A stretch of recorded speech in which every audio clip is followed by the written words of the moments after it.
Alright, we're back with another video. This one is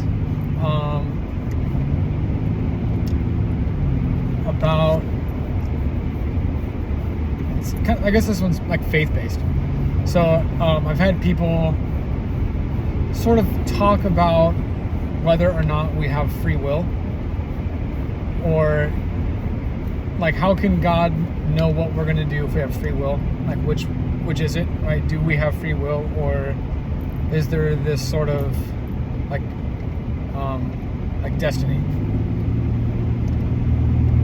And what I think it is, and so hold on. First, I'll say I don't think nobody will ever really understand the inner workings of God or like your religious figure, the higher, the maker. I don't think anybody will ever really understand that, which is a video that I can talk about some other time. I've kind of covered it before about knowledge and information, but we'll go back to that another time. So, not that this is right. I don't claim to know everything. I'm sure there's holes in it.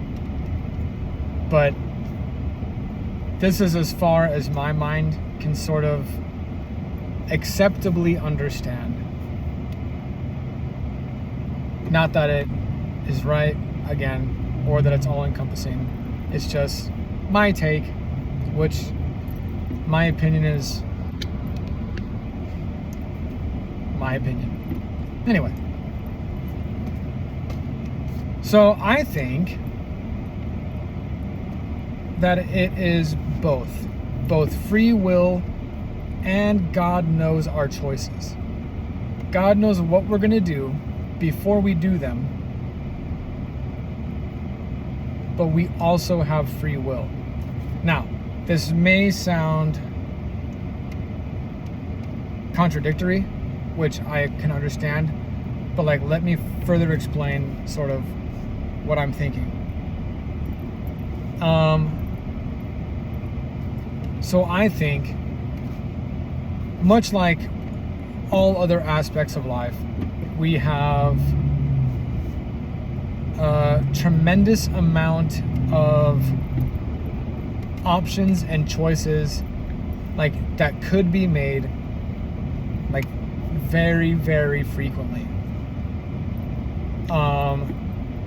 Some of them seem pretty cut and dry, and some of them seem a little bit more complicated. Like right now I'm driving. I could put my car in park right now and just get out of my car and walk away. I could also floor it into the car in front of me. I could turn into oncoming traffic. There's a couple bushes right here. I can just start going off-roading in my truck. Like, there are a ton of things I can do right now in this moment. And I think it's kind of like the multiverse idea with like Marvel films, if you know the multiverse, where I think every option that we are like subjected to or that could be made like is a branch in like this path, like we're going down this path of life, and you come to this like, not a fork, but there's roads that stem off from where you're at right now, and they go in like thousands of directions, right? So when you get on that path, there are now options that will happen along that path and options that will happen along those paths. And every branch has options that stem into new branches, and each of those branches have options that stem into new branches. And I think there are probably up in the trillions of different lives we could have or we can live. And so it can be as simple as like you're standing in line at the grocery store and you see a Snickers and you see a Butterfingers. You can buy the Snickers, you can buy the Butterfingers, you can buy them both, or you can buy neither. Like, those are kind of the only four options you have. And from those options, I think your life branches off into a path depending on which option you take. Like, I will also say that not taking the option is also an option. Like, no action is also a decision to make, which is, yeah, you're with me. And every option has a life that comes after it. And it could be like, I don't know if picking the Snickers or the Butterfingers really changes your life that much. But if I was to turn into oncoming traffic right now, that would have a pretty detrimental effect on my life. If I drove off the road, that would have a pretty detrimental effect on my life. If I drove into the car in front of me, I don't know if detrimental, but that would have a pretty big impact on my life. Like, some of the options are pretty impactful and some are not. What I think is that God or your maker, whatever you believe in, has played out every single option and every single decision that could be made ever for everyone. All however many trillions of lives there could be lived, I think God has played all of them out. So he knows which options you will be subjected to. He knows what decisions you will have in front of you. And he has already figured out all of the paths and all of the lives. But he lets us choose which decisions to make. Kind of like if you're like a Goosebumps fan, like I was when I was a kid, and you have like those make your own story things where if you make this option, go to page 58. If you make this option, go to page 63. And you kind of like flip to the page depending on the decision you make. And the book ends differently. I know some video games do that too, depending on how you play the video game, is like how the story goes. But the video game itself has already been designed with all of the options in mind.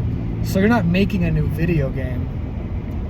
You're just picking a storyline that it is already pre-programmed. But like God has done that on like a much higher scale. Trillions and trillions of options, I'm sure. And I think our decisions are ultimately ours to make. That's why we have free will.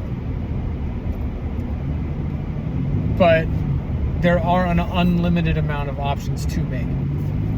What started this idea for me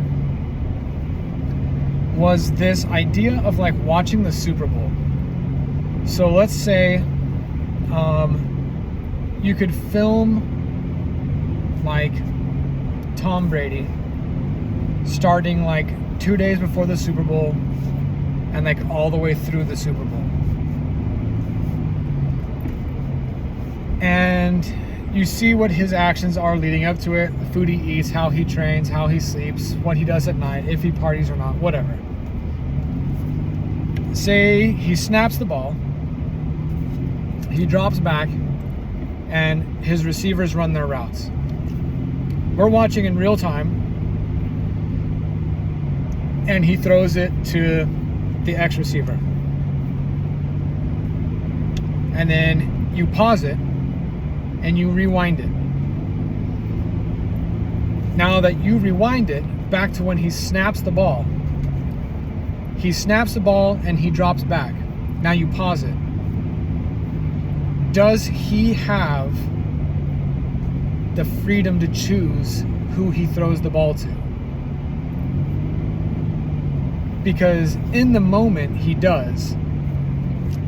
But ultimately, you know who he's going to pick. And so does he really have free will? And that's where all this kind of started, was that idea of like living life, pausing it, or when it ends you can rewind it and wonder, look back on yourself and say, what decision will I make? And in the moment, you have the freedom to choose. But you already know what you're going to pick. So there's a debate of, do you really? And I think God's done that, but it's an open-endedness of you can pick whichever one you want. But we've already lived 700 trillion lives. And now we actually have to live it out in real time. And we have to figure out the best decisions to make for ourselves. Now, I do think the concept I'm trying to wrestle with is this idea of, I think it was in one of the old Doctor Strange movies, I think it is. But like, I think there are pre-programmed, I don't say programmed, that sounds like we're living in the video game, whatever. But I think there are situations that we've been destined to meet depending on situations or decisions we've made before. And so what stemmed this idea was like Judas selling out Jesus. And like we already kind of know, and Jesus already knew, that one of his own was going to sell him out, and that's how he was going to eventually end up on the cross. It's Easter week. Whenever you're watching this is like Easter is in like 3 days. Anyway, so does Judas really have like the freedom to choose? And that is a concept that I'm having a difficult time like understanding. And it's okay if I don't understand it. Obviously, I cannot find the right answer because I'm not God. And I think understanding that is actually like discouraging to me, which that could be another video in itself.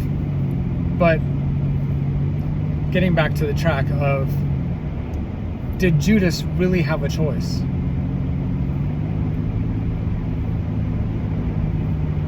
Now, Jesus did say, like, one of you will betray me.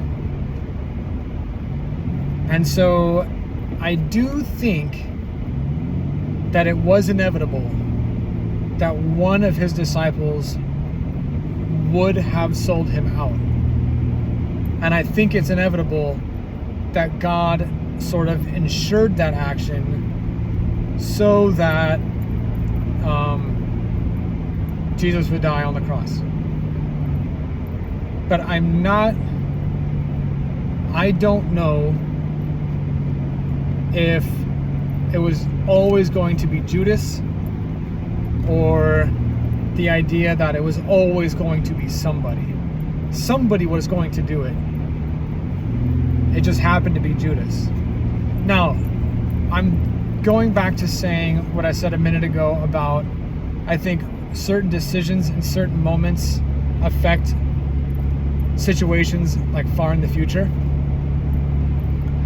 Like, Judas only sold Jesus out because he chose to be a disciple. If he never would have chosen to be a disciple, if he never would have picked that route and made that decision in his life, then I don't think it would have been him to do it. Because if he never chose to be a disciple, and if Judas still did it, if that was still his lot in life, was always to have sold Jesus out, then either it wouldn't have mattered if he became a disciple or not, or he was chosen to do it because he became a disciple, and it was impactful for the world to know, and like as a lesson to learn, that it would be a disciple to sell Jesus out. But because of the situations and decisions that were made, it ended up being Judas. Now that's the one I'm trying to like wrestle with. and it's just a question. I don't really seek to find the answer. I think it's just an interesting question that one day maybe I'll have an answer to by the big man himself, or not. But that is one sort of I guess limitation to what I'm thinking about the multiverse that I'm having a hard time sort of figuring out. But that's okay. And so that's what this video is my take on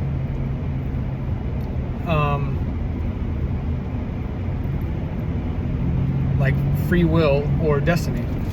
Now, there's also a concept I've kind of thought about of, like, I call it the light path and the dark path, or like the golden path and the dark path.